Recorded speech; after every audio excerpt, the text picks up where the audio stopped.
기독교 역사에서 아주 유명한 사람들이 몇 명 있는데 그 중에 하나가 존 버년이라고 하는 사람입니다. 존 버년은 우리 철로역정이라고 하는 책을 썼어요.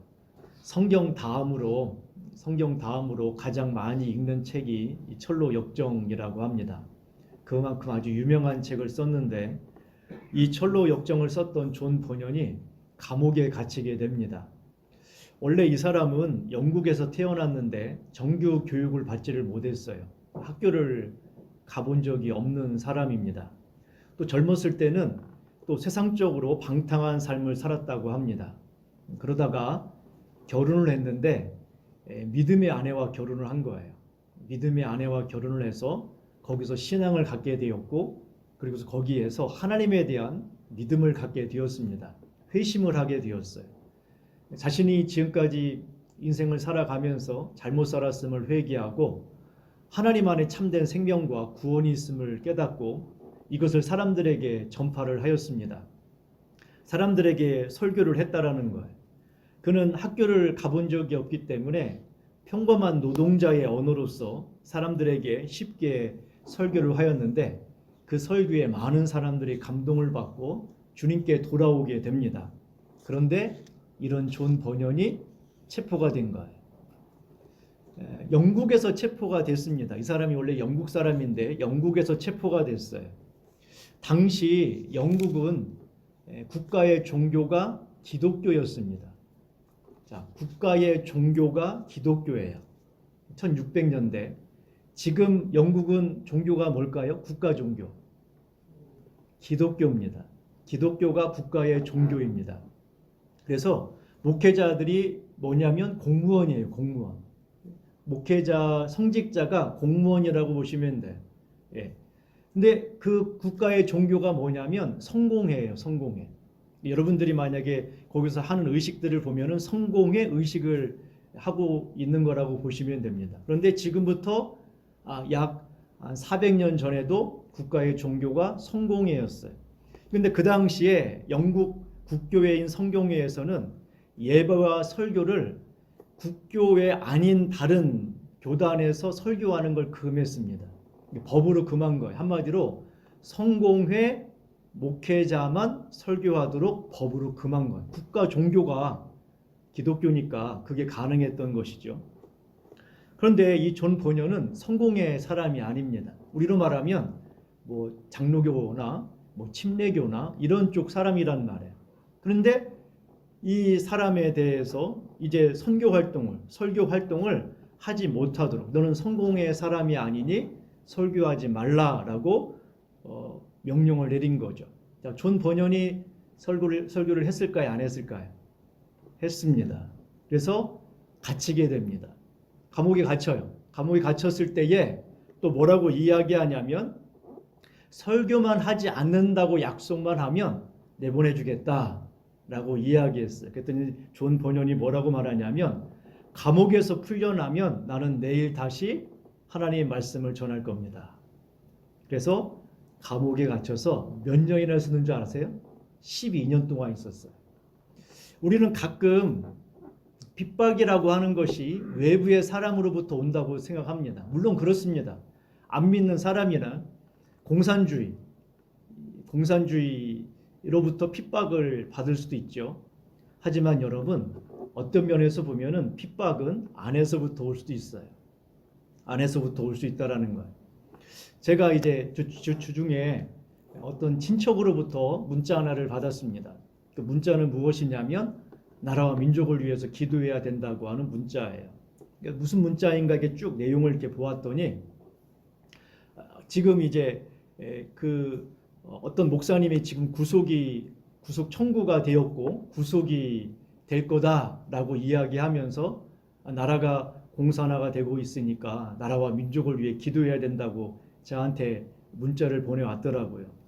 제가 이제 거기에다가 제가 그거에 대한 반대 의견을 이야기하면 다 반대라고 하면 성경적인 이야기를 하면 그 친척이 저한테 너는 민주당이냐라고 말할 것 같아요. 난 그런 의도로 비춰질까 싶어서 제가 조심스럽게 그런 문자를 보냈습니다. 무슨 문자냐면 하나님께서 어떤 목사가 살인을 했다면 그가 목사이기 때문에 저를 처벌을 안 받는 것이 하나님께서 원하시는 것이 아닐 거고, 어떤 목사가 간음을 했는데 큰 교회 목사라고 해서 그 사람이 처벌을 받지 않는 것이 그것이 하나님의 뜻은 아닐 거다. 만약에 무언가를 잘못했다면 그것이 재판을 통해서나 아니면 어떤 과정을 통해서 그것이 드러나고 그것에 합당한 벌을 받는 것이 하나님의 공의가 아닐 것이며 그것이 나라를 위해서 좋지 않겠냐라고 애둘러서 이야기를 했어요. 제가 그 이야기를 문자를 보내면서 그런 생각을 했습니다. 그 주변에 그 목회자들이 여러 명 있거든요. 그 친척 주변에 아마 그분들의 영향을 받지 않았나 생각이 돼요. 제가 말씀드리고자 하는 것은 그가 사람의 진영에 서 있지 하나님 편에 서 있지 않다라고 느꼈기 때문에 하는 말입니다. 우리는 가끔 자기가 좋아하는 정당이 있고 자기가 좋아하는 정책들이 있습니다. 자기가 좋아하는 지역도 있어요. 저는 사실 대전에서 이제 충청도에 있을 때에는 전라도가 무척 싫었습니다. 그래도 거기에다가 군대를 갔는데 저를 그 선임이 그렇게 때렸어요. 전라도 사람이에요. 광주 사람. 제가 대전에서 내가 전라도로 쳐다보지도 않는다. 그랬단 말이에요. 근데 거기에서 이제 대학원을 가야 되는데 돈이 없으니까 이제 한일장신대학교를 갔단 말이에요. 등록금이 싸니까요. 가서 이제 공부만 하고 얼른 와야지라는 생각을 했어요. 여기선 머물지 않으리라. 여기서는 절대 누구하고도 말을 섞지 않으리라. 그러다가 지내다 보니까 제 아내 만나서 결혼해서 아이 셋 낳고 그러면서 광주 사람을 또 전주에 있을 때 전주는 충청도하고 성향이 비슷합니다. 똑같아요 거의. 성향 자체가. 그런데 거기서 또 광주 사람을 한 두 분 만났는데 또 괜찮아요. 신실한 사람을 두 분 만났어요. 이 사람 참 믿음이 좋다 했는데 둘 다 광주예요. 그러다 광주까지 가게 된 거죠. 그리고 나서 제 마음속에 이제 전라도가 좋지 않다라고 하는 제 개인적인 편견이 깨졌습니다. 제가 대전에 와서 이런 생각을 했어요. 전주에 있으면서도 광주에 있으면서도 그런 생각을 했어요. 내가 만약에 전주에 가지 않았다면 그 편견 속에 살았을 때 광주 사람이 나쁘다, 전주 사람이 나쁘다라고 하는 편견 속에 살았을 텐데 과연 우리 아이들은 다 전주 사람이잖아요. 태생 자체가 전주라는 말이에요. 그러면 앞으로 이 아이들이 세상을 살아갈 때에 전라도 사람이라고 하는 것 때문에 불이익을 받지 않을까라고 하는 그런 생각을 했어요. 여러분 생각해 보세요. 여러분들이 만약에 지금 대전 충청도 사람이면 뭐 좀 아쉬울 수 있겠죠. 서울 사람이면 좀 나을 수도 있잖아요. 뭐 정치를 한다든지 기업을 한다든지.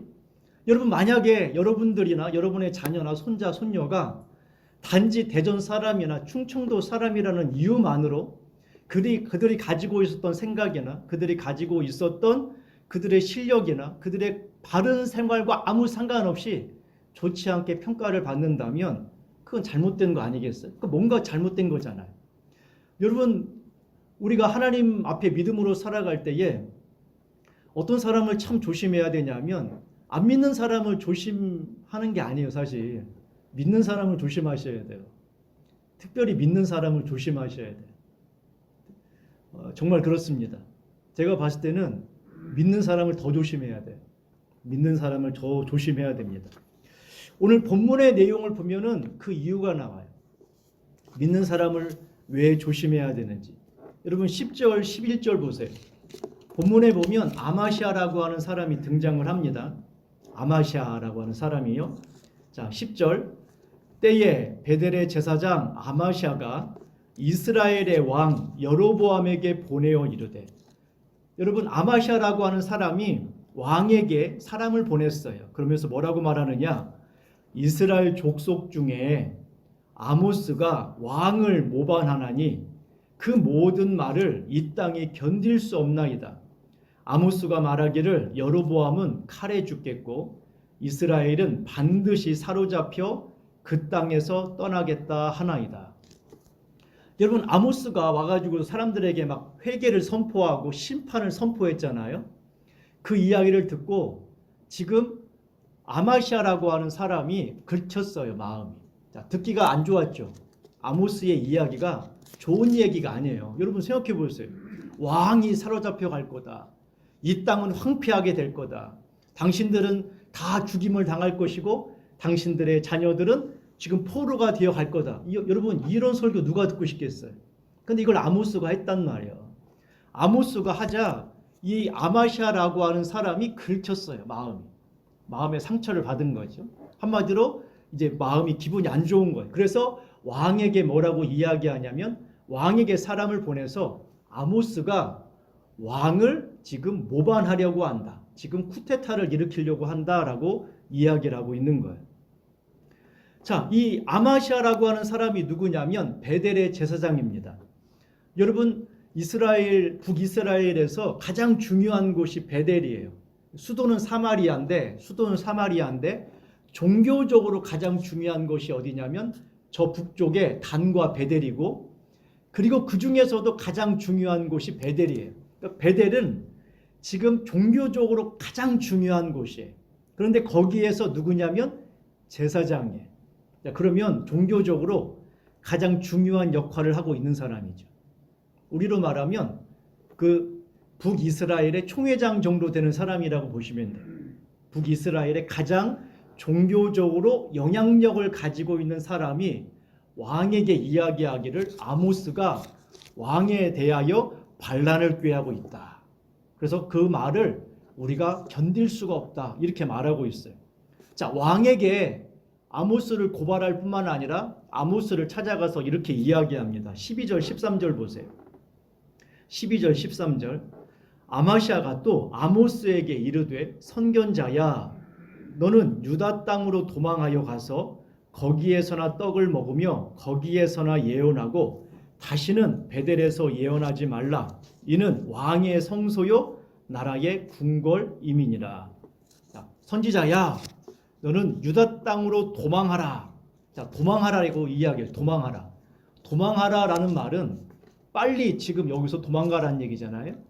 이게 무슨 말이에요? 살해 협박을 하는 거예요. 지금 살해 협박. 너 여기서 계속 있다가는 너 죽을 줄 알아. 그러니까 빨리 여기서 떠나가. 이렇게 지금 협박을 하고 있는 거예요. 살해 협박. 거기에다가 뭐라고 이야기하냐면 베델에서 예언하지 마라. 이 베델은 지금 왕의 성소요 왕의 궁궐이다. 나라의 궁궐이다. 이 궁궐이라는 말이 원래 성소라는 말하고 같은 단어예요. 그러니까 이런 말이죠. 이곳은 왕의 성소요 나라의 성소다. 여러분, 성소라고 하는 게 뭐예요? 성전이잖아요. 성전이고 예배당이잖아요. 그러니까 쉽게 말하면 이런 말이에요. 베델에서 예언하지 마라. 이 베델은 왕의 성전이고 왕의 예배당이고 나라의 예배당이다 라고 말했어요. 왕이 드리는 예배당, 나라가 함께 모여서 드리는 예배당이란 말도 되지만 왕을 위한 예배당, 나라를 위한 예배당이라는 거예요. 왕을 위한 예배당. 그러니까 왕을 위해서는 뭐만 있어야 돼요? 칭찬만 있어야죠. 칭찬만.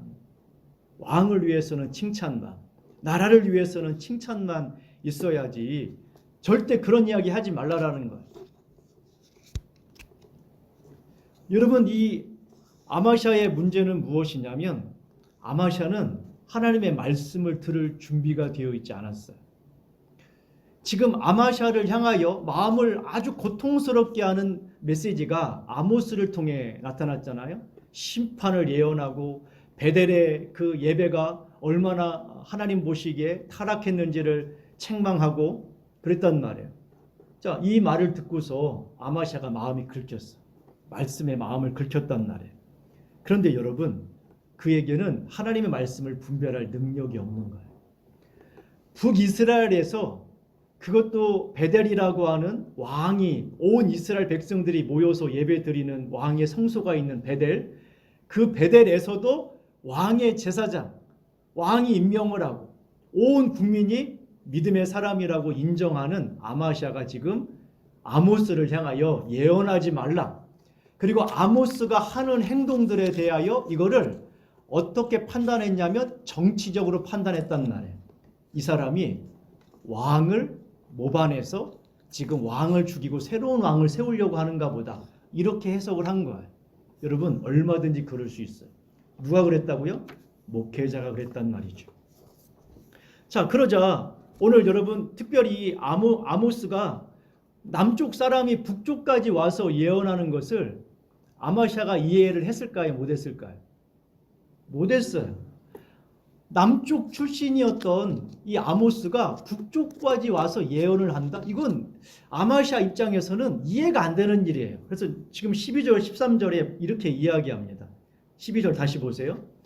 아마샤가 또 아모스에게 이르되 선견자야 너는 유다 땅으로 도망하여 가서 거기에서나 떡을 먹으며 거기에서나 예언하고 다시는 베델에서 예언하지 말라.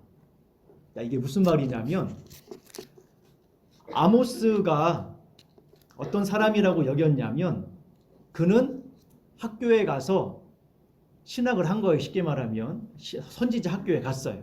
그래서 이제 선지자 학교에 가서 선지자 훈련을 받았어요. 그래서 남쪽에서 이제 예언을 하려고 했더니 자, 사역지가 있어요, 없어요? 없어. 사역지가 먹고 살 데가 없네. 그래서 북쪽까지 가서 지금 여기에는 좀 일자리가 있나 싶어서 거기에서 예언을 한 거죠. 예언을 하고 있다라고 지금 누가 생각하고 있는 거예요? 아마샤가 생각하고 있는 거예요. 그러니 너는 야, 여기는 지금 일자리 없어. 남쪽에 가서 찾아. 여기까지 와가지고 난리야. 지금 그 말을 하고 있는 거예요. 지금 아모스에 대해서 자신의 그 직업과 그 밥통을 위협하는 사람으로 지금 여기고 있는 거예요. 아마샤라고 하는 이 제사장은 자신의 본분, 자신의 소명을 잃어버리고 세상 권력에 아첨하는 사람일 뿐이에요. 아모스도 자기 같은 사람인 줄 알고 있단 말이에요. 아모스도 자기 같은 사람인 줄 알고 있어요. 하나님의 뜻하고는 아무 상관없어. 왕의 기분만 맞춰주면 돼. 왕의 기분을 맞춰주고 백성들을 축복해주면 돼요.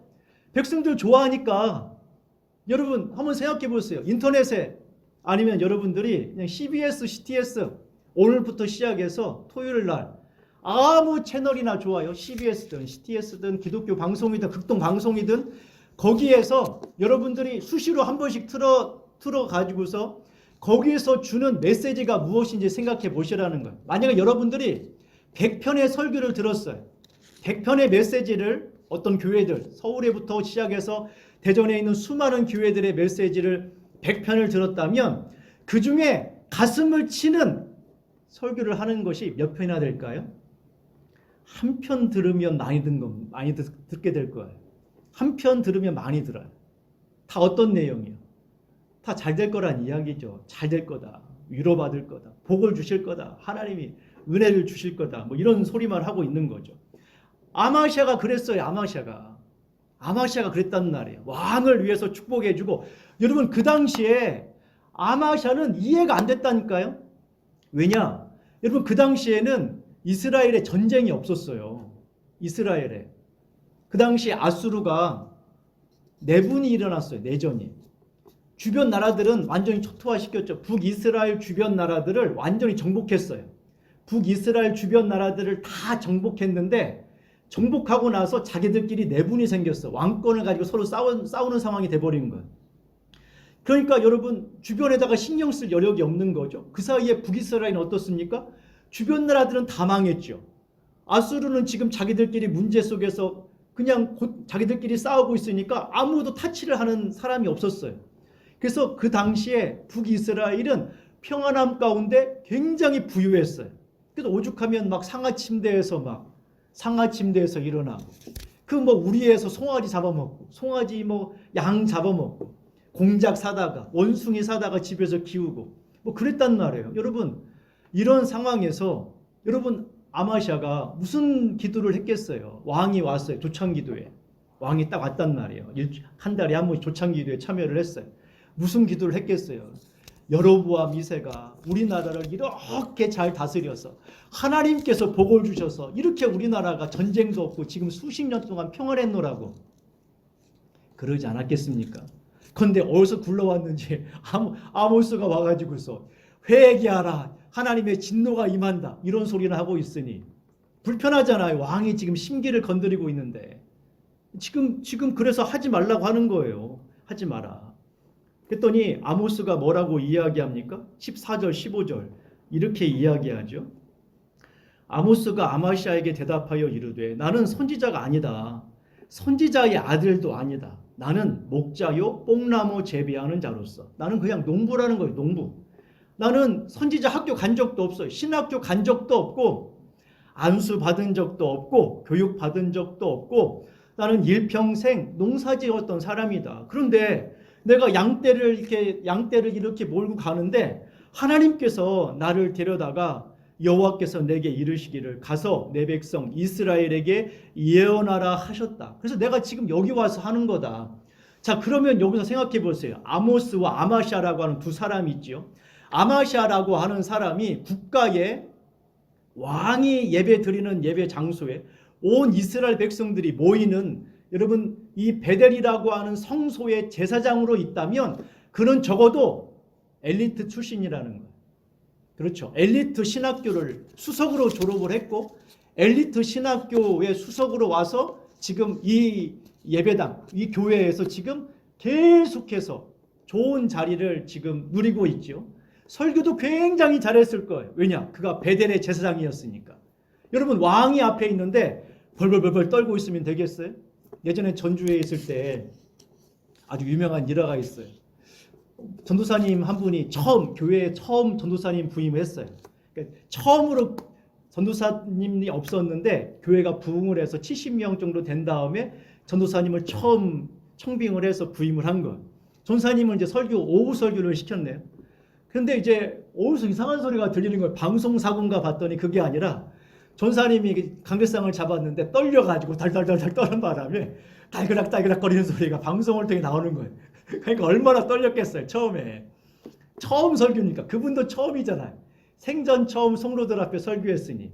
그런데 여러분 왕이 앞에 있고 수많은 관리들이 그 앞에 딱 있고 백성들이 지금 군집해 있는 그 자리에서 아마시아가 설교를 해요. 여러분 떨리면 그 다음 주에 할 수 있어요? 없어요?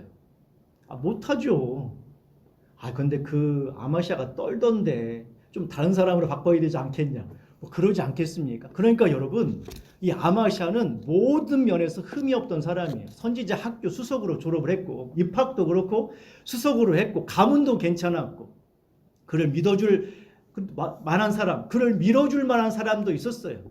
왕도 총애를 했죠. 그러니까 베델의 제사장이 되는 거 아닙니까? 그런데 문제는 그가 하고 있는 메시지는 하나님과 아무 상관이 없다는 말이에요. 그런데 아모스는 어때요? 아모스는 신학교에 가본 적이 없어요. 학교를 가본 적이 없어요. 심지어 어쩌면 글을 읽을 수 없을지도 몰라요. 지금 그가 말하자. 나는 선지자 학교 가본 적이 없다. 선지자의 아들도 아니다. 나는 그냥 평생 농사만 지었던 사람인데 아니 약 몰고 가고 있는데 하나님이 너 가가지고서 이스라엘 땅에 가서 예언하라고 해서 난 거기에 왔다. 여러분 그런데 이 아모스라고 하는 이 사람의 말은 세련되지도 않고 내세울 만한 학력도 없지만 그가 하는 메시지는 하나님 말씀이란 말이에요. 그러면 우리가 과연 여기에서 이 두 사람의 이야기를 들을 때에 하나님의 말씀을 분별할 수 있겠냐라는 거죠. 할 수 있는 능력이 우리 안에 있는 말이에요. 에스겔 13장에서 이런 이야기를 합니다. 여호와께서 말씀하셨다고 하는 자들이 허탄한 것과 거짓된 점괘를 보며 사람들이 그 말이 확실히 이루어지기를 바라게 하거니와 그들은 여호와가 보낸 자가 아니니라. 너희가 말하기를 여호와의 말씀이라 하여도 내가 말한 것이 아닌즉 어찌 허탄한 묵시를 보며 거짓된 점괘를 말하는 것이 아니냐. 사람들에게 뭔가를 예언을 해요. 메시지를 선포한단 말이에요. 그러면 좋은 얘기였잖아요. 좋은 얘기니까 그렇게 됐으면 좋겠어요. 그래서 뭐라고 말하냐면 사람들이 그 말이 확실히 이루어지기를 바라게 한다는 거예요. 좋은 이야기 했으니까 당연히 사람들은 이루어지기를 바라죠. 그런데 하나님과 아무 상관없는 이야기라는 거예요. 아무 상관없는 이야기. 쉽게 말하면 귀만 즐거운 이야기인 거예요. 귀만 즐거운 이야기. 귀만 즐거운 이야기 듣고 간 거예요. 하나님 메시지가 아닌 거예요. 고린도 교회에서 사도 바울이 거기서 사역을 1년 6개월 사역을 하고 다른 지역에 갔는데 거기에 여러 사람들이 이제 거짓 선지자가 와요. 거짓 선지자들이 자기는 학력도 괜찮은 이력서를 가지고 와요. 그 다음에 추천서도 가지고 오고 말도 잘하고 외모도 괜찮아. 그러니까 이제 사도 바울은 사도가 아닌 것 같아. 뭐 그는 뭐 내세우는 것도 없고 뭐 이력서를 가져온 것도 없고 말도 못해. 그러니까 여러분 사도 바울이 뭐라고 이야기하는지 아세요? 그들의 말이, 그러니까 사람들의 말이 사도 바울의 편지는 무게가 있고 힘이 있으나 그가 몸으로 대할 때는 약하고 그 말은 시원하지 않다 하니 너희는 외모만 보는도다. 여러분 말 잘하는 것과 하나님 말씀이 선포되는 것은 차원이 다른 겁니다. 말 잘하는 거는 그냥 말 잘하는 거예요. 거기에 하나님 메시지가 있다고 생각하면 안 돼요. 말을 못해도 하나님의 메시지가 있을 수 있어요. 아모스가 그랬잖아요. 아모스는 굉장히 거칠게 이야기했어요. 어떤 세련된 이야기를 한 게 아니란 말이에요. 아마 저한테 얘기했으면 사람들 긁지 않으면서 적당히 했을 것 같아. 근데 아모스는 그런 사람이 아니에요. 아모스는 그냥 하나님의 말씀을 날 것으로 그냥 이야기해요. 그냥 그대로 가감없이 그냥 얘기했어요. 그러니까 하나님이 아모스를 선택했죠. 가다가 처음에 응답은 받았는데, 가라고 해서 말씀은 받았는데 가다가 아무래도 죽게 생겼어. 사람들이 가만히 받겠어요? 눈초리가 쉽지 않죠.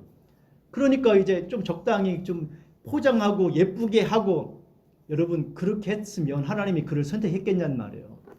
그런데 아모스는 하나님의 말씀이었어요. 그냥 그 입에서 열면 하나님의 말씀이었어요. 여러분 마음속에, 여러분 믿음의 사람들, 쉽게 말하면 설교하는 사람, 목회자들도 자기 스스로가 하나님 안에 매달려 있으려고 몸부림쳐야 되겠지만 여러분들도 실력이 있어야 돼요. 분별할 수 있는 실력이. 여러분 아마샤는 실력이 없었어요. 아마샤는 실력이 없었단 말이에요. 지금 아모스로부터 하나님 말씀이 선포됐어. 본인은 하나님과 아무 관계가 없는 사람이에요. 하나님과 아무 관계가 없었지만 베델의 제사장으로 있었어요. 하나님과 아무 상관이 없지만 사람들에게 하나님 메시지를 선포했던 사람이 아마샤예요. 그런데 아모스를 통해 진짜가 나타난 거예요. 하나님 메시지가 들렸어요. 그런데 그걸 하나님 메시지라고 분별할 능력이 없어. 이 안에 아마샤 안에 아모스를 통해 선포되는 하나님의 말씀이 진짜라는 걸 들을 능력이 없었단 말이에요. 이 제사장이. 이게 우리의 상황이 될 수 있단 말이에요. 우리의 상황이. 아까 제가 제 친척의 이야기를 말씀드렸잖아요. 제가 그 친구를 뭐라고 하려고 하는 게 아니에요. 제가 그 친구를 보면서 확신 가운데 그 친구가 나라를 걱정하고 있단 말이에요. 나라를 걱정하며 저한테 문자를 보냈어요. 같이 기도하자고. 제가 그 생각이 든 거예요. 제가 그 친구가 한편에서 한쪽으로 치우쳤다고 생각을 하는 것처럼, 제가 그 친구가 뭐 어떤 진영, 뭐 국민의힘이니 민주당이니가 아니라 말씀에서 벗어났다고 제가 판단을 하는데, 나도 그렇게 판단할 수 있잖아요. 제가 넘어갈 수 있잖아요. 저도 역시 제 스스로 제가 생각하는 것에서 벗어날 수 있잖아요. 하나님 말씀이라고. 사실 그런 마음 때문에 한 2, 3일 좀 마음이 힘들더라고요. 제가 하나님 앞에 벗어난 건 없는가라고 하는 생각들이 마음속에 계속 맴돌았습니다. 여러분 오늘 16절 17절 아마샤에게 심판의 메시지가 선포됩니다. 자, 16절 이제 너는 여호와의 말씀을 들을지니라. 아모스가 하는 말이에요. 하나님 말씀을 들어라. 네가 이르기를 이스라엘에 대하여 예언하지 말며 이삭의 집을 향하여 경고하지 말라 하므로 여호와께서 이와 같이 말씀하시기를 네 아내는, 여러분 결국은 나라가 망해서 네 아내는 성읍 가운데 창녀처럼 될 것이며 내 자녀들은 칼에 엎드러져 죽을 것이며 네 땅은 측량하여 나누어질 것이며 너는 더러운 땅에서 죽을 것이요 이스라엘은 반드시 사로잡혀 그의 땅에서 떠나리라 하셨느니라. 여러분 이게 지금 아모스의 이야기가 가슴은 긁었어요. 가슴에 상처가 됐지요. 심판과 멸망을 선포하는 것을 누가 듣고 싶겠습니까? 하지만 여러분 이게 사는 길이었어요. 그게 사는 길이란 말이에요. 살 수 있는 유일한 길이었어요. 근데 그걸 거절한 거예요. 그래서 좋은 쪽을 선택했어요. 듣기 좋은 쪽, 그냥 내가 했으면 좋은 쪽. 근데 그것이 죽는 길이에요. 그것 때문에 나만 죽으면 괜찮은데 나만 죽는 게 아니라 내 아내도 죽고 내 자녀도 죽고 땅도 망하고 내 후손까지 망하는 거예요. 여러분, 믿음의 사람이 잘못되면 그 사람만 죽는 거 아닙니다. 그 가정이 망하고 나라가 망하고 교회가 망하는 거예요. 그 정신을 바짝 차려야 돼요. 그래서 끊임없이 하나님 앞에 자기 자신을 살펴보아야 돼요. 그런데 이것이 여러분, 이거 지식으로 얻을 수 있는 게 아니거든요. 그러니까 계속해서 말씀을 가까이 하고 하나님께 기도해서 그 안에 늘 머무르려고 몸부림치지 않으면 언제든지 벗어날 수 있단 말이에요. 여러분, 정말 좋은 기회 아닙니까? 하나님께서 아모스를 보내서 한 번 더 기회를 주는 거예요. 한 번 더. 근데 그 한 번의 기회를 분별할 사람이 하나도 없었어요. 왕도 분별하지 못했고 이스라엘 백성들도 못했어요. 그런데 여러분, 한 사람은 해야 되잖아요. 아마샤는 해야 되잖아요. 다른 사람은 몰라도 베델의 제사장이라면서요. 여러분, 율법을 가까이 하며 율법을 읽는 사람 아니에요?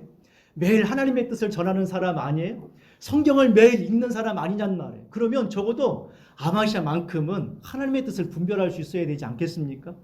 그런데 그 믿음의 사람이어야 할 베델의 제사장 아마샤가 이지영이면 누가 분별할 수 있겠어요? 그 믿음의 사람, 이 사람이 이 정도면 여러분, 분별을 누가 하겠습니까? 우리의 심령과 마음 가운데 얼마든지 우리가 아마샤가 될 수 있어요. 또한 아마샤와 같은 사람들 밑에 있는 이스라엘 백성들 같은 존재가 될 수 있어요. 깨어 있으세요, 여러분. 적어도 분별하세요. 항상 깨어서 이 세상을 살아가며 누군가의 말이 아니라 주님께서 이것을 어떻게 보는가, 하나님께서 이것을 어떻게 생각하는가를 늘 고민하고, 그것이 여러분들의 마음을 긁는다면, 여러분들의 마음을 찌른다면, 그러면 여러분, 내 마음을 돌이켜야 되지, 그것을 거부하면 안 된다는 말이에요. 하나님 말씀이 여러분들을 찌른다면 내 자신을 바꿔가야 되는 것이지, 하나님 말씀을 거부하면 안 된다는 말이에요. 아시겠죠?